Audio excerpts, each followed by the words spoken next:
Saviez-vous que la plupart des milliardaires suivent aujourd'hui le même schéma de gagner beaucoup d'argent? Et tout cela pour une raison. Parce que John D. Rockefeller a dit autrefois que la chose la plus stable au monde était la capacité de gagner de l'argent sous la bonne forme. C'est inébranlable. Imaginez pouvoir gagner n'importe quelle somme d'argent que vous pourriez souhaiter. Il peut sembler que vous ne pouvez qu'en rêver, mais aujourd'hui, je vais détruire ce mythe parce que si vous revenez à John D. Rockefeller et comment il a gagné son milliard de dollars, vous trouverez des compétences financières révolutionnaires pour vous aider à devenir riche. John Rockefeller est le premier milliardaire en dollars au monde. Rockefeller a contribué à hauteur de $2000 au capital de démarrage de sa première entreprise, dont $1200 qu'il a emprunté à son père. En 1937, à la mort de Rockefeller, sa fortune était estimée à 1,4 milliard de dollars. Dans les réalités d'aujourd'hui, ce serait l'équivalent de 318 milliards de dollars. À titre de comparaison, la richesse d'Elon Musk à son point le plus culminant n'était d'environ que 219 milliards de dollars.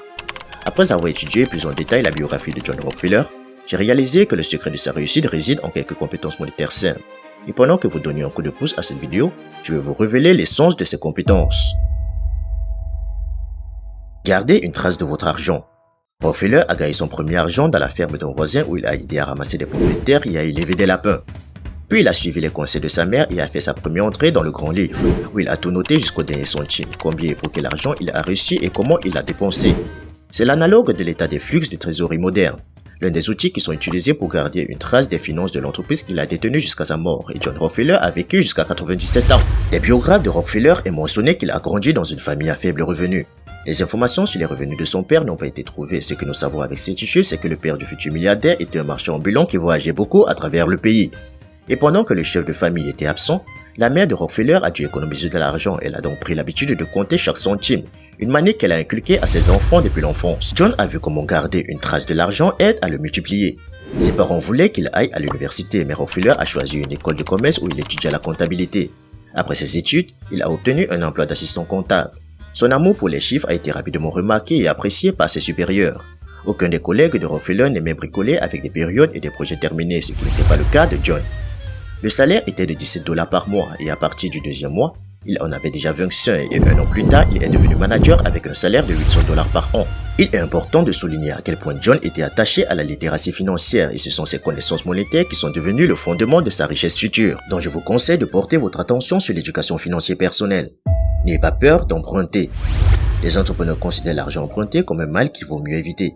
L'exemple de Rockefeller montre qu'ils n'ont pas à le faire. Si Rockefeller n'avait pas pris le montant manquant pour entrer dans l'entreprise de son père, il aurait été très probablement travaillé toute sa vie pour une location. Emprunter les fonds était un compagnon constant des affaires de Rockefeller. Il préférait vendre des actions au prochain investisseur même lorsqu'il avait assez de ses propres fonds. Il investissait également son propre argent mais le gardait également en réserve et même s'il n'y avait pas d'investisseur, il prendrait le financement du prochain projet entièrement sur lui-même. La première entreprise de Rockefeller était une petite entreprise de logistique. Au cours de la première année où Rockefeller a pris l'ordre pour un demi-million de dollars, l'argent pour le soutenir est rapidement devenu rare. Et il devait beaucoup d'argent à son père qui n'a pas seulement accordé un prêt, celui-ci avait des intérêts de 10% par an. Rockefeller a emprunté les montants manquants partout où il le pouvait. Ce n'était pas facile mais il l'a réussi. On pense généralement que seules les personnes financièrement analphabètes n'ont pas peur des prêts. La différence entre elle et Rockefeller est qu'il a emprunté judicieusement. Remplit ses obligations. Rockefeller a toujours été prudent lorsqu'il s'agissait de remplir ses obligations, y compris financières, quelle que soit la difficulté. Dans la première année de son activité, il avait beaucoup de défis.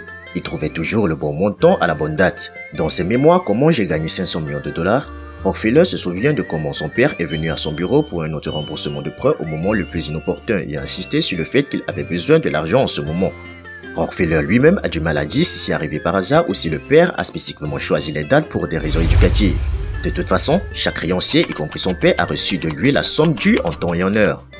Au fil du temps, les banquiers ont développé une forte confiance en Rockefeller. Pour lui, sa réputation en matière financière était la meilleure garantie.